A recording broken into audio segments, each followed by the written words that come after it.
We're jumping in there. I'm having way too much fun already, man. It's Fairfield County Live and Local, presented by the Sono Collection. My name is John Kamal from 95.9 The Fox. Everybody, please welcome back Terrapin. Welcome back, guys. It's good to have you. Good to see you, John. It's good to have you, man.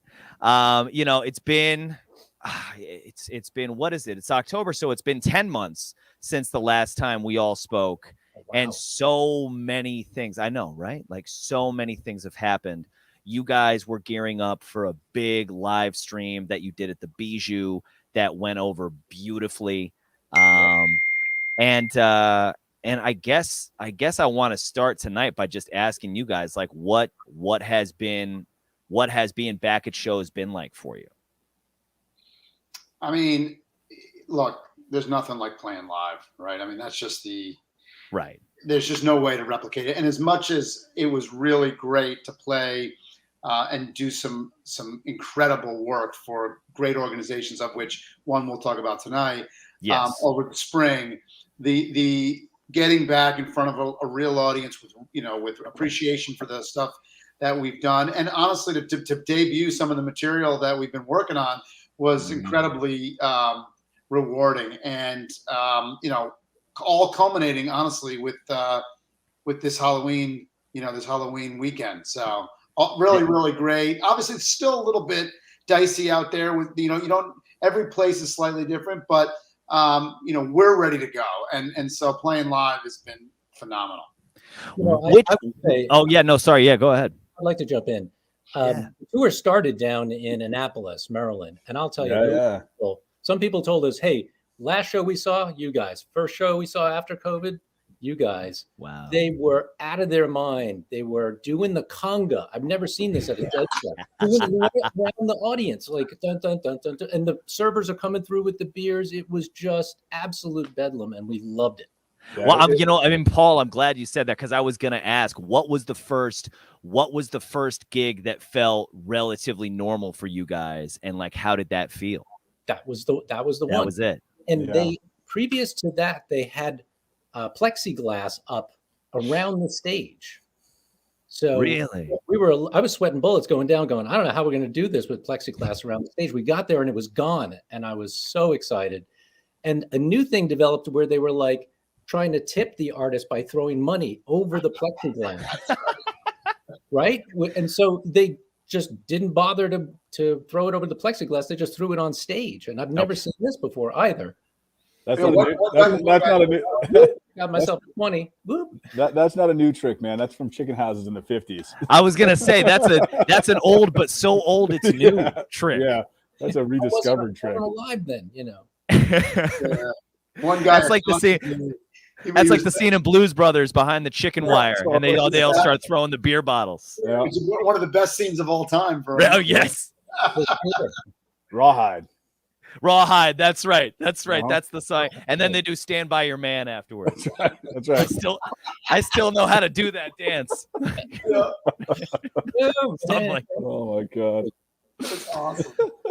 I mean, it's such an incredible feeling. Like, I've been lucky enough to play out live a couple of times since then. I mean, not nearly as frequent or with the kind of crowds that you guys are having, but it's different. It's different to have.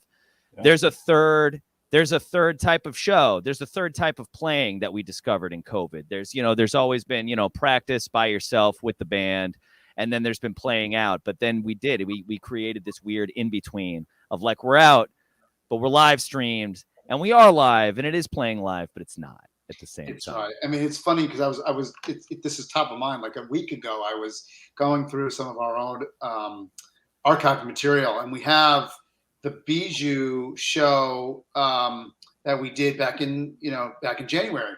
Yeah. And we did 2 sets, if you remember. It was really on 2 nights in a row, but we filmed it all on the same day. And the uncut version of what we had, I was watching before the second set, and even just the dynamics between the band, we were laughing about it because it was like, you something you just wouldn't see live. And then when we got into it, the music kind of took a while to get going. It was great, but the energy wasn't there. It was like we had to create it on our own magic and our own stage, and we did it because we were having fun that night. But it was definitely a different scene. That's exactly right. The energy of a live show does show up. That was my experience playing live, was that you do eventually get there, but it takes so much longer, and you've got to dig deep with the rest of the guys on stage to get to that same place. Yep. Mhm. Yeah. Yep. No, absolutely, absolutely. So let's talk about, you guys referenced it already, but new music, which which I've played on the local show Sunday nights at 9 p.m.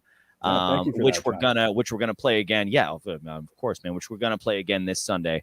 But you guys, Terrapin, and for people who are maybe watching this who don't know, you guys are known for playing the Dead and for doing it fantastically. The Dead, the Dead Plus. I mean, I've played your version of Gold Dust Woman before. You've got a huge repertoire, but you're known for cover material. You're known for other material.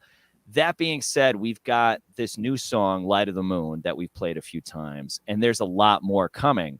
I've got so many questions about this, and I guess my first and biggest one is, what is it like to transition? What's that conversation with the band where you transition from a focus on other people's material to suddenly writing your own? Why don't you take this, guys? I'll weigh in on the songs, but you talk about the thesis. Okay. I'll jump in for like the discovery. I guess we came about it about, I don't know, 2-3 years ago. Paul, Jeff, and I were having dinner, and probably way too much wine, figuring out how to take this thing forward after a blip, and we'd all been writing independently, and we're like, well, why don't we just do originals? Then we kept drinking, and we tabled it for a while, and then the pandemic hit, and Jeff, everybody's like stuck in their own space, and all of a sudden Jeff starts throwing guitar licks over via phone, saying, I need lyrics, and I'd sit there and crank out a lyric and be like, here you go, what do you think of this? Cool, I need a bridge. Okay, what do you think of this? And then Paul would be like, well, I got a riff for that song over here. And then, as we're all sitting in basements, probably not unlike anybody else that's doing the same thing, right? All of a sudden you got 12, 13 songs written, and you're like, okay, now what do we do? Band gets back together. Hey guys, we started writing all this original music. What do you think? And they're like, at that point, everybody's going for it. Like, what do you have to lose? You've been stuck in a basement. You've experienced like the vacuum, right? So you're just looking to get back out and do it. And look, I mean, it's there's a high suck probability when you write your own songs. Sure. You kiss a lot of pigs, or frogs, or whatever you want to call it, and that's okay, But you got to do that a little bit to get a little better, and so we kept doing it, and Light of the Moon's probably the first one we were kind of ready to say, okay, let's test it. Throw it out there, and we started putting them in the set list and not telling anybody what we were doing until after the song was played. And, and we just kept kind of doing that. And the more we road tested it, we're like, this could actually work. So we threw another one in, and we threw another one in, and here we are. Yeah, and John, I would just add, I mean, the whole, Fairfield County right now, as you know, is become, I mean, just this center hotbed for whatever you want to call this movement, jam band, or Yep. Articles have been written. Not even a question. I mean, I don't know whether or not someone said this, but it's clear to me this has a Seattle feel from the '90s, right? And there's a real. I love that comparison. It is. It's very cool, and Aggie and Goose and these guys they're writing unbelievably cool material, and we felt like a couple things was apparent. Were apparent. One is we had the talent, and to JP and Paul's points, we just needed to kind of bring it together. And two, it's not that we were tired of doing what we're doing. We're not. We love playing this music, probably more so now than we ever did. But if you really want to break out of the noise, and there's a lot of noise in the Grateful Dead world, and I mean that sincerely, not in a negative way. There's just a lot of people doing this music because it's fabulous music, right? So we just felt like we could bring something to it that would blend very, very well. We have no intentions of giving up, great Grateful Dead music over wherever this takes us. But we've always wanted to add in, this whole new twist to it, which is what can we bring to the table, learning from those experiences over the last 40 years of my personal musical life, and I'm sure similar to these guys, what can we bring to it that's new and exciting and honestly takes it to the next level? And so the originals were just obviously the answer to that. So. And I love the fact. I just wanted to say, just JP saying that you guys snuck them into the audience, because I was going to ask that. Did you announce beforehand, or did you sneak them in? Sneaking them in is always the way to go. But I'm sorry, Paul. What were you going to say?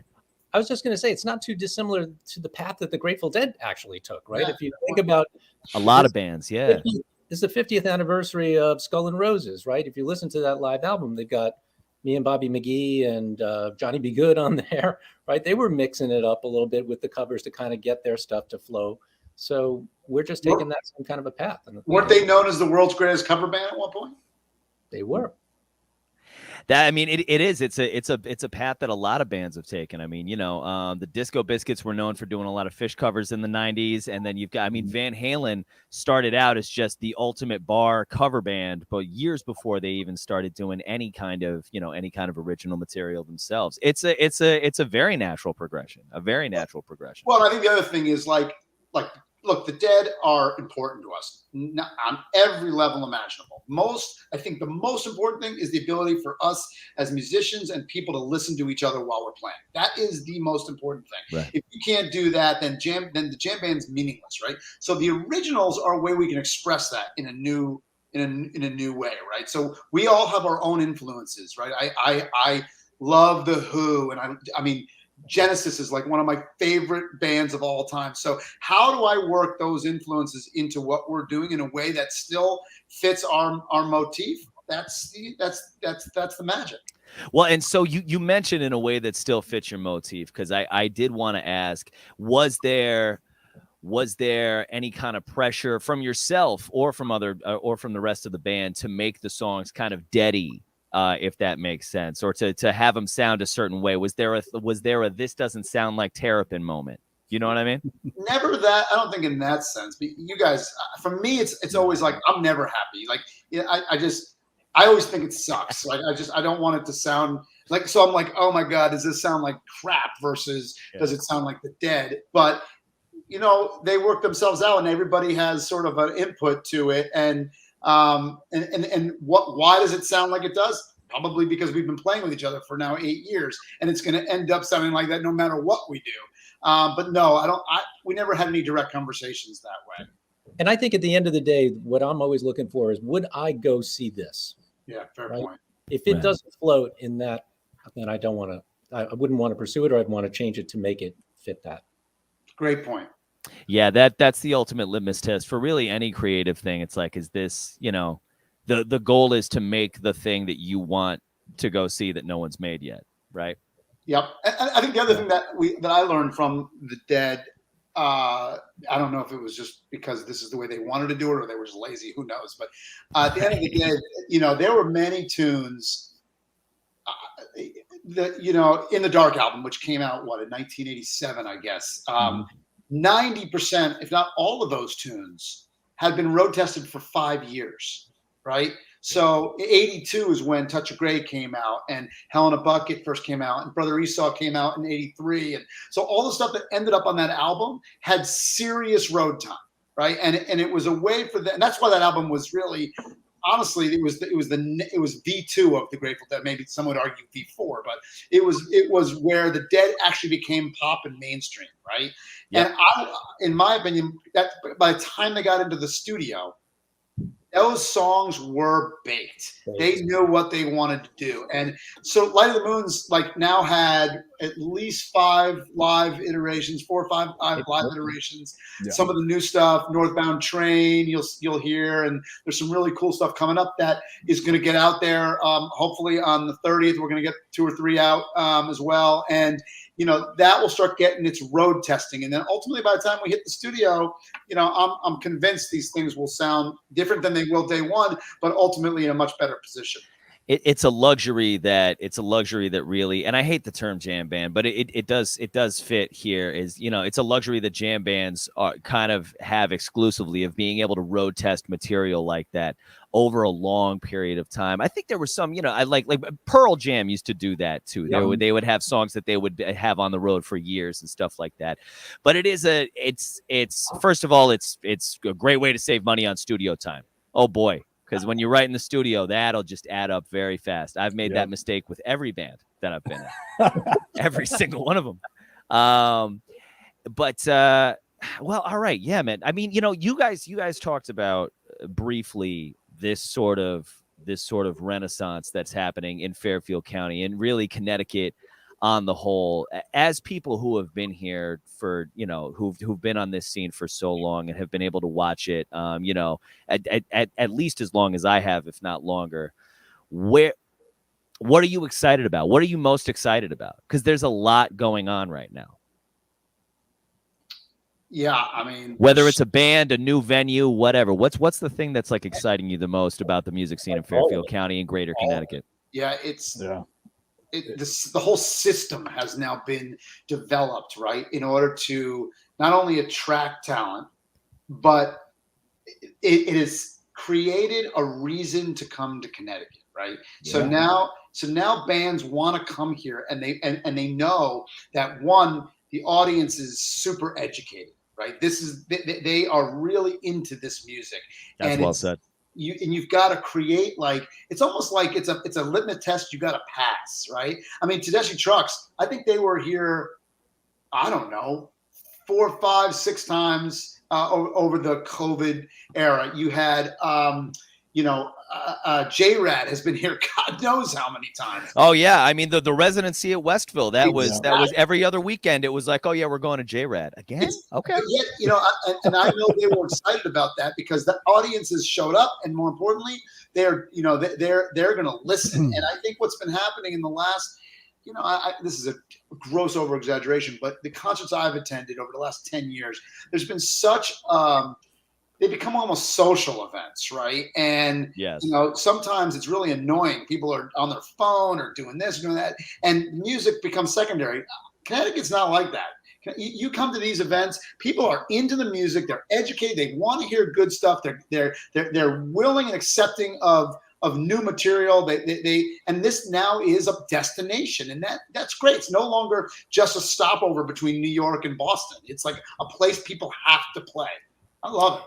It's a gatekeeping mentality, and I love that you say that the audience is educated, because it is rare to be able to. I talk about music and bands and what's going on with music and bands, you know, whether they're on a local level, on a national level, or even on a super famous level. I talk about it like I talk about sports now. You know, like gauging like how this show went versus this show. You know, like recapping. It's like recapping a game, or talking about like when Timmy went to go play with Lotus. Like that was like the ultimate trade to end all trades. You know what I mean? Like you find yourself really getting into the weeds of and I love that. I love that. Some people would want to say like, oh, just let the music be the music. Oh man, I want to nerd out about it. I want to nerd out about everything. It's exciting. Yeah. That Tim move was like the Babe Ruth, you know, right. You know, like, right. That was great, you know. And I think the point is we can nerd out about it because there is quantity and that kind of quality. The combination of the two, which you don't have in this small of an environment. You know, I mean, I think, you know, Jeff, you said you compared it to Seattle, 1989 to 1991, and I think that's great. And of course, New York City has so much going on in a small enclosed space. So that's New York, dude. Like you expect it out of that. Yeah, you don't realize, you know, you don't realize when you come up here and there's like 4 different scenes all within 20 miles of each other, just in Southern Connecticut alone.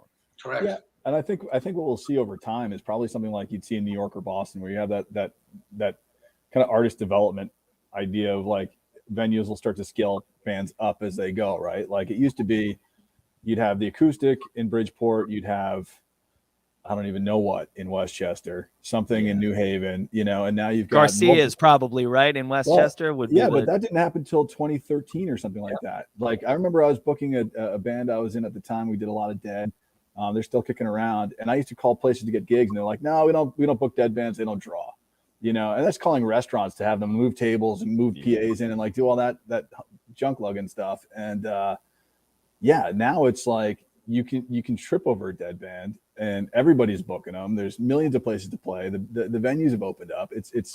It's really just a really nice time to be in this position, you know. But to your point, like Black Rock opening up, you know, the new venues that once were the Acoustic. You've got the Bryac over there. It's like Park you've got City, bands that can go from like Bryac to opening spots at another venue to headlining spots at another venue to, okay, now we're playing at the Hartford, you know, like opening at the Hartford to playing the Hartford. Like that's a cool idea. That's nice. Hey, you know what? That's fun. That's funny too, because there really is that natural progression now, right? Like you're gonna, you're gonna play at Bryac for like a year or two, and then Park City's got 300 to 400 that you can advance yourself to, and then you've got the Klein. You guys are gonna be at the Klein right down the street. We're talking about a mile. Yeah, is that a mile of real estate where you can do all those things? And forget about the warehouse at FTC. Yeah, exactly. Exactly, and then you got Ridgefield, you got Wall Street, you got then ultimately Wall Street. You go up to New Haven and then into Hartford. It really just is a progression of, you know, Jimmy Koplik, who's the famous, you know, the promoter who's been around for forever. Let's talk about this. Yeah, I mean, let's talk about this. He's created, you know, just legendary places on his own, and now with these Bridgeport festivals that he wants to bring in and stuff. This is just building. This is momentum. You can feel it. You know, Eggy and Goose have done such amazingly cool stuff, but they're just the tip of the iceberg, right? And we just want to be, you know, considered part of that, even though we're not all that young. We think we have a lot to give. So. I agree. It's good that you brought up the Goose, because I remember I went and I saw their Westville, the June run that they did at Westville. Yeah. And it was my first major concert back after COVID. It was my first time hanging out in the lot. Like, honestly, hanging out in the lot was the most fun thing. But I'm walking around and I'm talking to all of these people that I haven't seen for the longest time, people that are in the scene, whether as musicians or as highly educated fans. And we're having these conversations, and we're all talking about like, yeah, dude, I remember seeing Goose in like 2016 at Bryac with like 30 people, and I knew every single person in the place. And now here we are. And now here we are at this, you know, venue that holds thousands, even at half capacity, like it was in June, thousands of people. It's a great physical representation of the evolution that that the whole scene has had. It's very cool. You know, and to some degree we're not at that level, but we've had that experience, you know, playing pretty close. We're getting there, but we're trying, I should say. And the originals, back to the original question, the originals, they're going to help that. You know what I mean? That's the whole point. Well, so let's talk about this show at the Klein, dude, because there's a lot to talk about, and it's going to be a lot of fun for people who don't know. By the way, if you're just tuning into this, it's a Terrapin Live, October 30th, Mischief Night show at the Klein in Bridgeport. And I mean, who wants to start? Tell me about this thing, because you must have so many plans. You guys, go ahead. Okay. I'll jump in. So we, I think we try to, like, you look for that big show at the end of the year, and we weren't sure. This got booked during the prime of COVID. So we weren't sure who was booking what. And, you know, our manager put feelers out to everywhere in Maria. The client called back and said, okay, let's do it. So we're like, all right, great. And then COVID opened up, and then it closed down again, and we've been zigzagging through this whole thing. But, you know, ultimately it's kind of our last show of the year.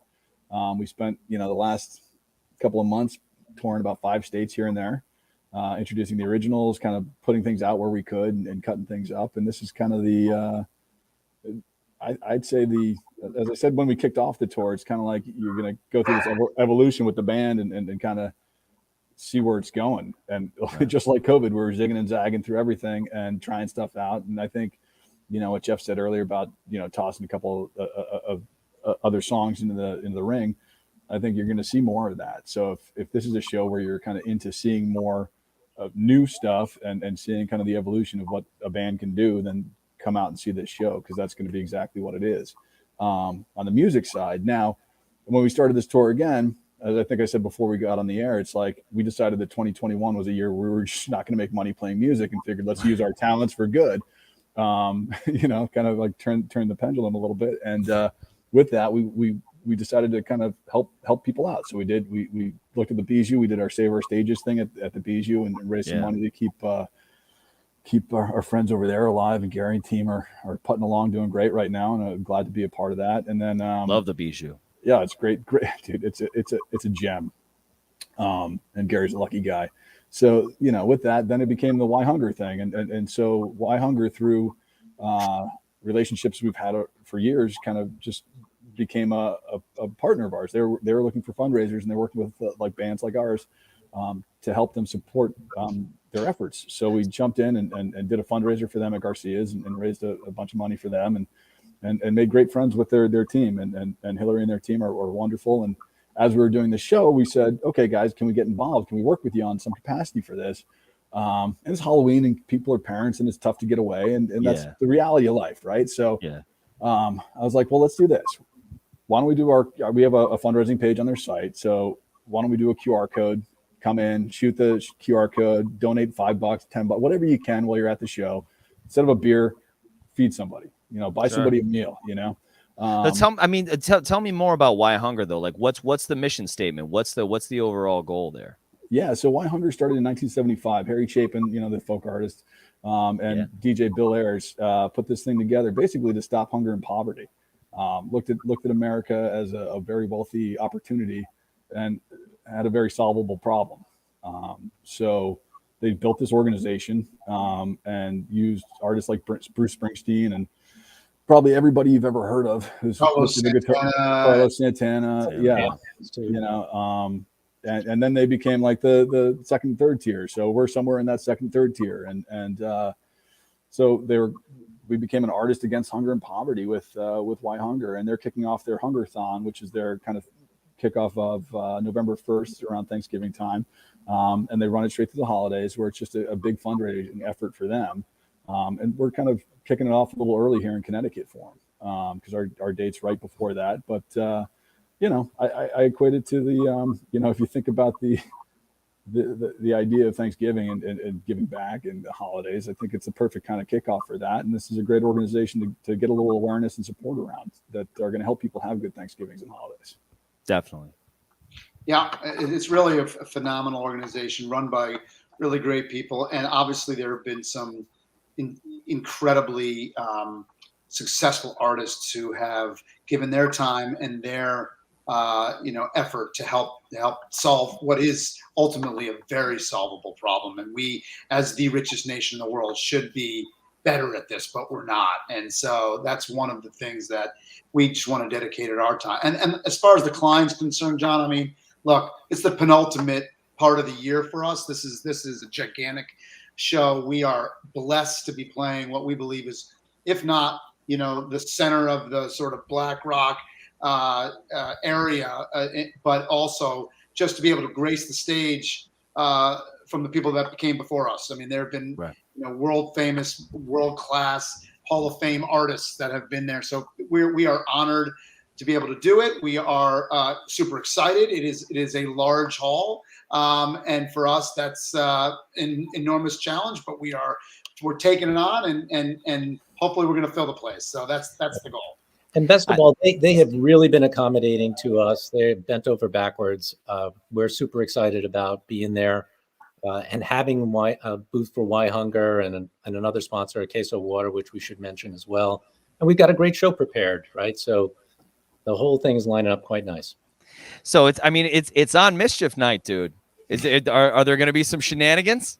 Always tell me there's going to be shenanigans. There's always shenanigans. There's going to be costumes. There's going to be craziness, guaranteed.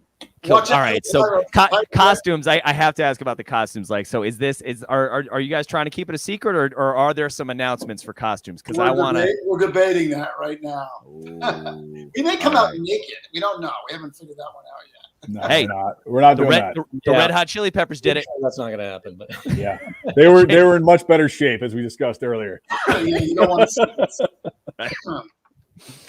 No, All right. So a strong no on nudity from JP. That's fine. What's the debate though? Can we hear what we're trying to decide between?